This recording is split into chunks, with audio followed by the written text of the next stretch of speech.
自新冠疫情爆发以来，全球化的讨论日益增多。经济历史学家认为，到目前为止，经济全球化进程已经走过了3个阶段。如今，我们处于全球化4.0的时代。那么，与前3个阶段相比，这一阶段有何区别？将有哪些特征？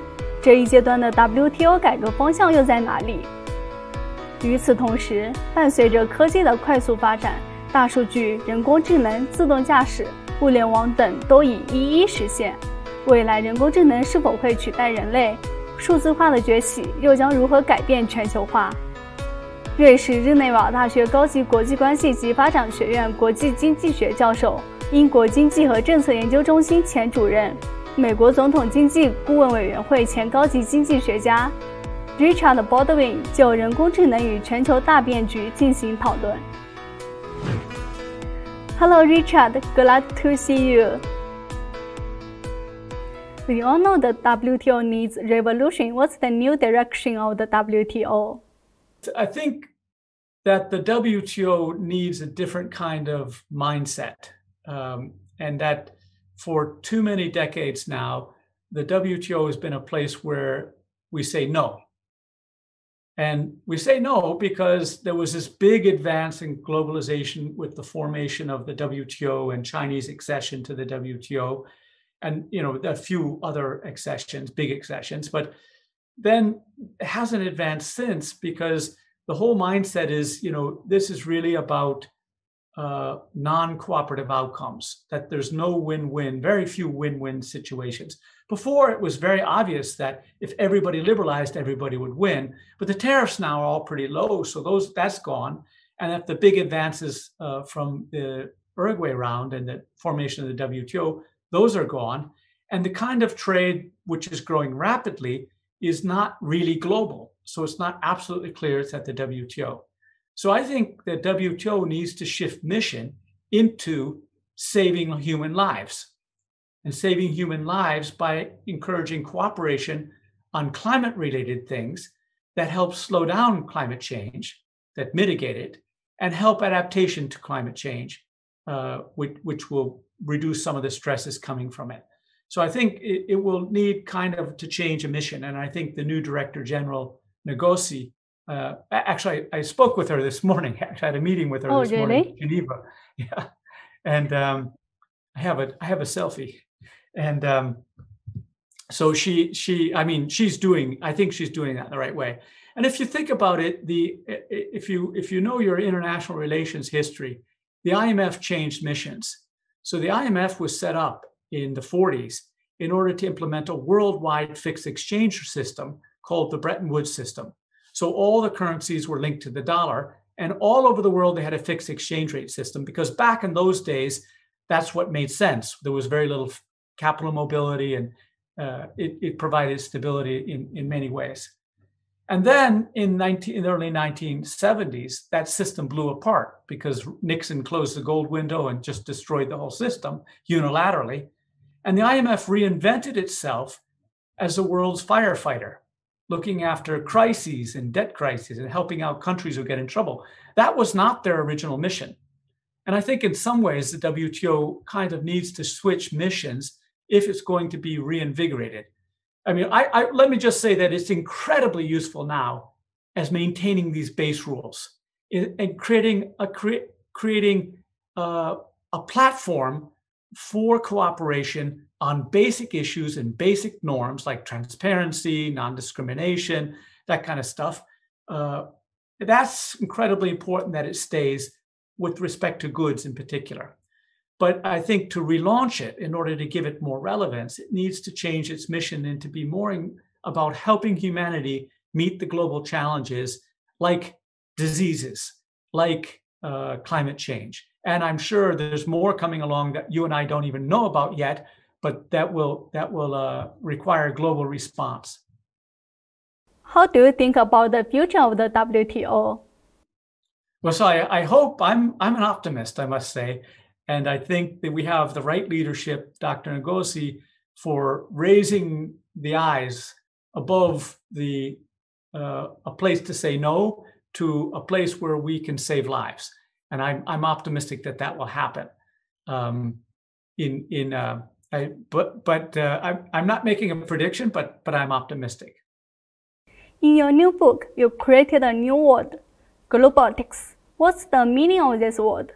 Well, so globotics is two words, globalization and robotics, smashed into one very ugly word. I admit it's an ugly word, hard to say. But the reason I did it is because I think most people are thinking about globalization and robotics as two separate things. But in my mind, digital technology is driving forth both at the same pace and hitting the same types of jobs. And so I think it's important that we think together about both automation and globalization when we think about the future of work and globalization. Compared with the last two industrial revolutions, what are the differences of digitalization?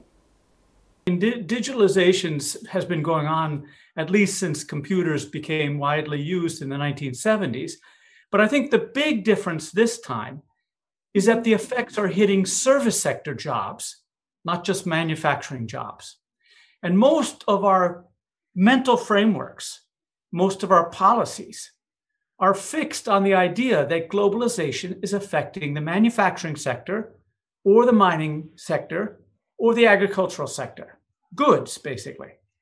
But going forward, I think it's very clear that digital technology will allow people sitting in one nation to work in offices in another nation. And that will fundamentally change the nature of globalization and the types of people who are directly affected by it. And also, digital technology is allowing white-collar robots, or software robots, if you will. In other words, automated pieces of software that take over some of the jobs, not the full jobs, but some of the aspects of jobs that people are doing, such as automating parking attendants or bank tellers or checkout counters or post offices. Those sorts of softwares are replacing some service sector jobs, just as industrial robots replace factory jobs in the past 25 years. In which areas will AI or robots replace humans? Well, I think for some types of manufacturing, it's getting pretty close already. Now, it will never really replace humans entirely. So the analogy I like to use is farmers and tractors. So tractors completely revolutionized the job of farming. And it also meant that we need many fewer farmers to grow the same amount of food.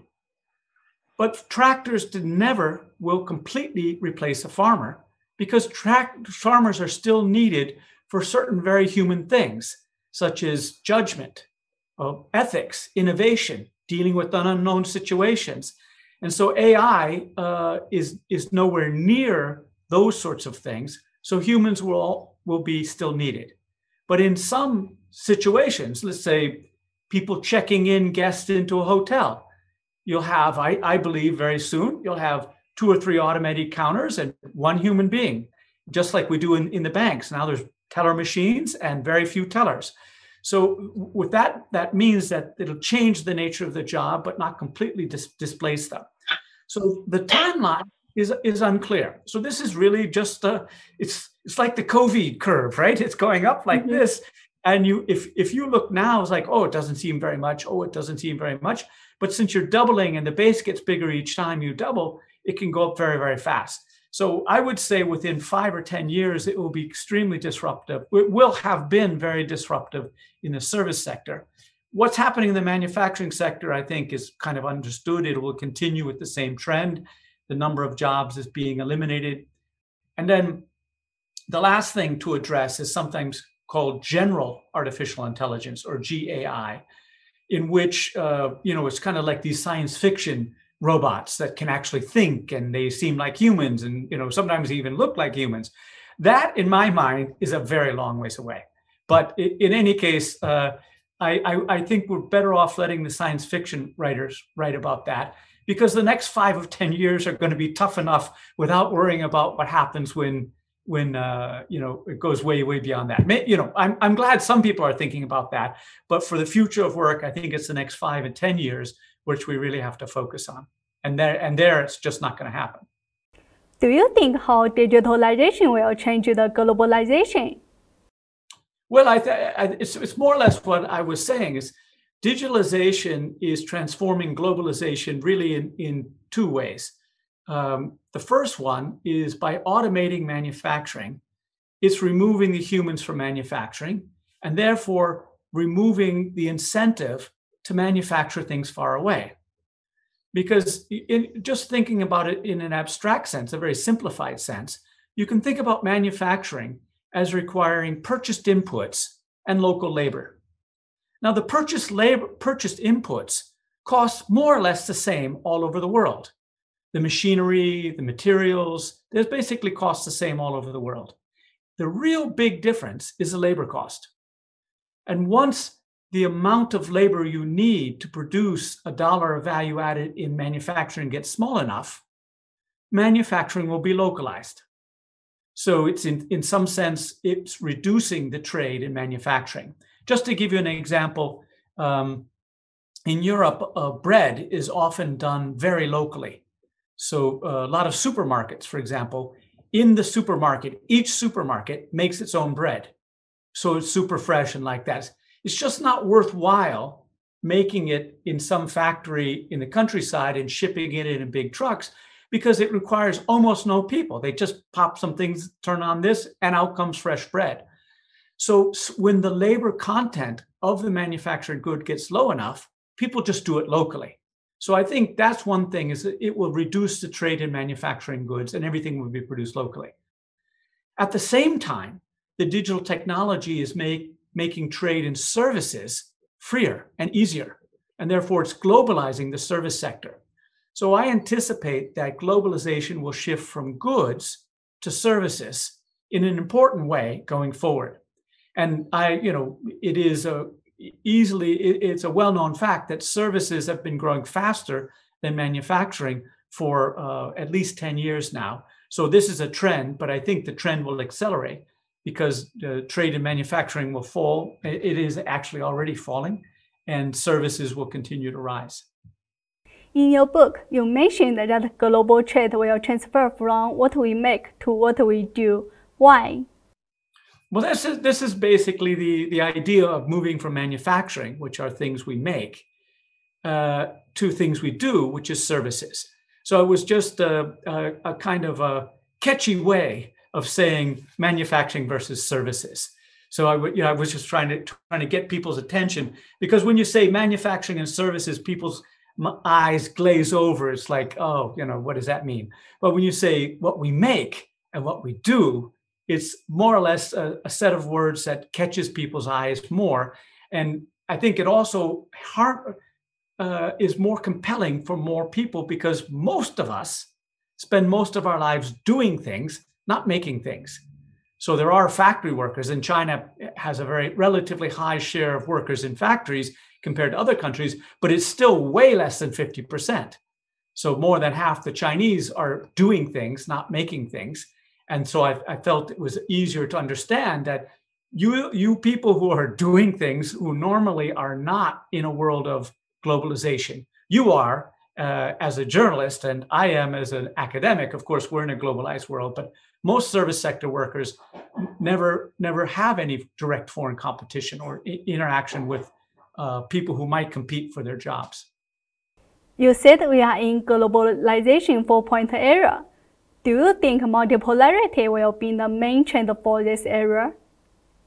So there's no doubt that this isn't so much about globalization as about development, and there's no doubt that China is the largest manufacturing in the world and increasing its share, and that has created yet one more pole. So basically, there's U.S., Germany, Japan, and China are the big manufacturers, and really, China, U.S., and Germany are pretty far in advance, and it's getting more that way. And that has changed the reality of globalization. And the rapid rise of incomes in a country like China, which is so large, does create a multipolar world. And there's just absolutely no doubt that this is happening. And just as it has happened before, when America emerged in the 1800s, it shifted from really all the power being in Europe to then US being more powerful than the UK, and then eventually more powerful than all of Europe put together. So these things happen over history, and it's happening right now, especially with China.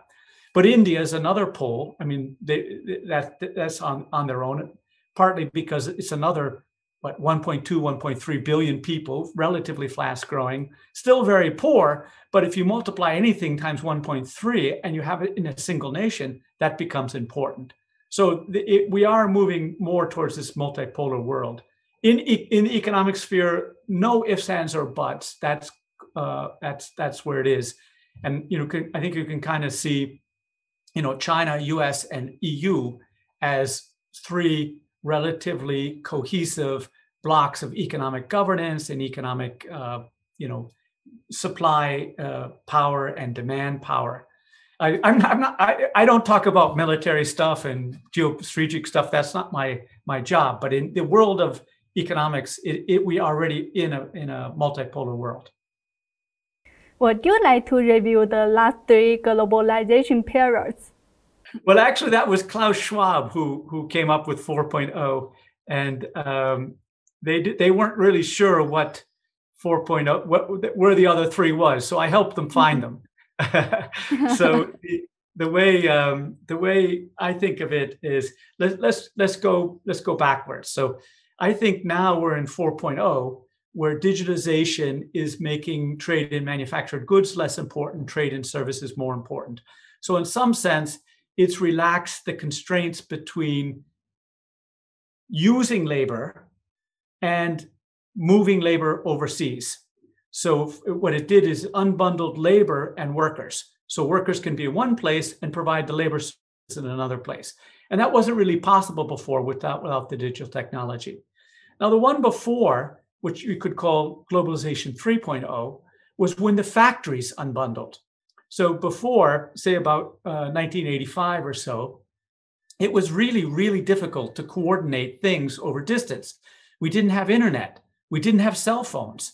Even the landlines were very reliable. Not everybody had them, and they were incredibly expensive. So you were coordinating things like fax and airmail letter. And that meant that factories more or less had to be in the same place, because the whole stages had to be coordinated, because people had to be within more or less walking distance, or at least a day's driving distance from each other, to keep the coordination. And then once information and communication technology got good enough, it was feasible to separate the production and put some stages of production far away, say in China or Poland or Mexico. And that led to factories crossing borders. And that fundamentally changed the nature, because all the flows that used to happen inside a single factory in a rich country were now crossing borders. Goods, information, training, services, capital, all those things were moving internationally, and that changed the nature of globalization. Now, the one before that was basically goods. It's what I call made here, sold there. And it's often distinguished between before World War I and after World War II. So this period from World War II to, say, 1990, that would be often called globalization 2.0, because it was mostly in goods, but a lot of it was two-way trade in similar products between rich countries. The world trade was dominated by trade between countries like US and Canada, within Western Europe, and between Europe and North America, and between Japan and North America and Japan and Europe. So, but two-way trade. So it'd be a lot of selling of cars and car parts, both ways, electronics, chemicals, each one going the same way. And that two-way trade was fundamentally different than the trade before World War I, which was dominated by the UK. That was made here, sold there. And the goods which were traded tended to be very different.